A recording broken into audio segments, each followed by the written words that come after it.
नमस्कार जी। मैं आज एक बहुत बड़ा ऐलान करने जा रहा हूँ। जैसा कि सबको पता है कि आम आदमी पार्टी सच्चे दिल से ईमानदार पार्टी है। आम आदमी पार्टी एक एंटी करप्शन आंदोलन से निकली हुई पार्टी है और आम आदमी पार्टी की दिल्ली और पंजाब की सरकारें तहे दिल से ईमानदार सरकारें हैं। हम एक पैसे की भी हेरा फेरी बर्दाश्त नहीं करेंगे। जब मैं पंजाब में चुनाव प्रचार करता था, गांव-गांव जाता था, कस्बों में जाता था, तो लोगों के चेहरे पर मैं एक उम्मीद देखता था। लोगों की आंखों में एक उम्मीद मुझे नज़र आती थी कि शायद कोई आएगा जो हमें भ्रष्टाचार की इस दलदल से बचाएगा।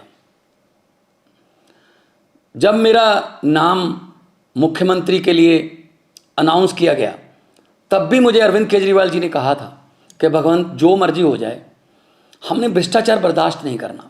मैंने उनको वचन दिया था कि एक पैसे के भी हेरा फेरी बर्दाश्त नहीं करेंगे, चाहे वो अपने हों हेरा फेरी करने वाले, चाहे बेगाने हों।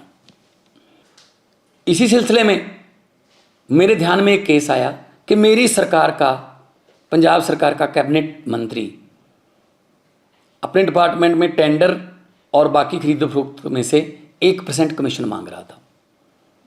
तो मैंने उसको गंभीरता से लिया।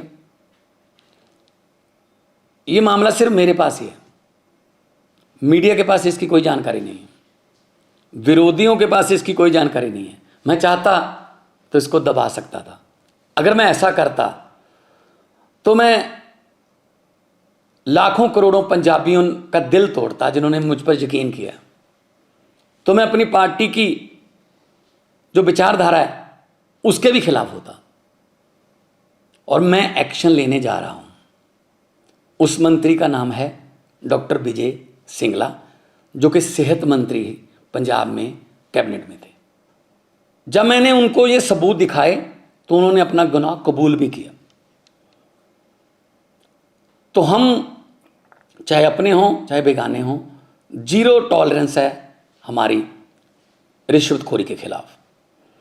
मैं सबको कहना चाहता हूं कि अब सिस्टम बदल गया है। चाहे आप अफसर हो, चाहे पंजाब में किसी राजनीतिक पद पर हो, चाहे विपक्ष में हो, चाहे सरकार में हो, अब सिस्टम बदल गया है। अब 1 रुपए की भी हेरा फेरी नहीं चलेगी।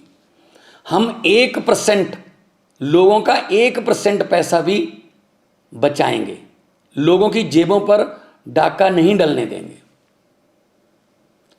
और ये इतिहास में दूसरी बार हो रहा है। 75 साल इतिहास हो गया देश का, आज़ादी को बाद 75 साल हो गए। ये दूसरी बार हो रहा है इतिहास में।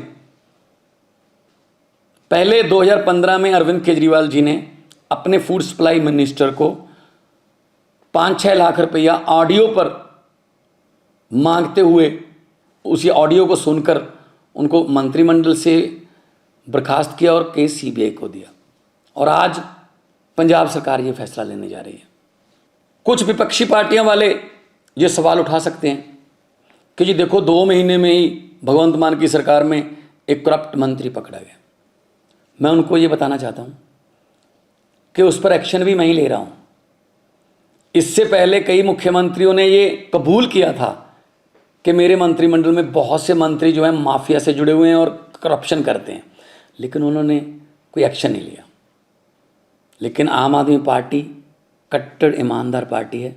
हम अपने मंत्री पर सख्त एक्शन ले रहे हैं और पुलिस का मामला भी, पुलिस को उसके खिलाफ कार्रवाई करने के निर्देश भी दे रहे हैं। बहुत से लोग ऐसे हैं जिनके दिमाग में ये धारणा है कि ये करप्शन का ताना बाना बहुत बड़ा है, ये टूट नहीं पाएगा, ये करप्शन ऐसी चलती रहेगी। बिल्कुल भी ऐसा नहीं है। अगर नीयत सच्ची हो सब कुछ हो सकता है। अरविंद केजरीवाल जैसे भारत मां के सपूत हों, जिन्होंने पार्टी ही एंटी करप्शन मूवमेंट से निकलकर बनाई, और उनके साथ मेरे जैसे हजारों वतनप्रस्त सिपाही हों, तो ये देश बदल सकता है। भगत सिंह जी को ये कभी भी चिंता नहीं थी आज़ादी कैसे आएगी। उनको चिंता ये थी कि आज़ादी के बाद देश कौन से हाथों में जाएगा, कहीं फिर तो नहीं लूट मचेगी। लेकिन हम भगत सिंह के सपनों की आज़ादी को घर घर तक पहुंचाने के लिए वचनबद्ध हैं। इसी सिलसिले में हमने ये एक्शन लिया है। मैं फिर दोबारा कहना चाहता हूं भ्रष्टाचारियों को, जो देश को लूट रहे हैं, जो गरीबों का हक मार रहे हैं कि जितने मर्जी इकट्ठे कर लो पैसे, हीरे, मोती, मगर ख्याल इतना रहे कफन पे जेब नहीं होती, सब कुछ यहीं रह जाएगा। तो करप्शन फ्री कंट्री बनाना अरविंद केजरीवाल जी का सपना है और देश को आगे बढ़ाना उनके सभी हजारों लाखों की गिनती में सिपाहियों का सपना है। इनकलाब जिंदाबाद।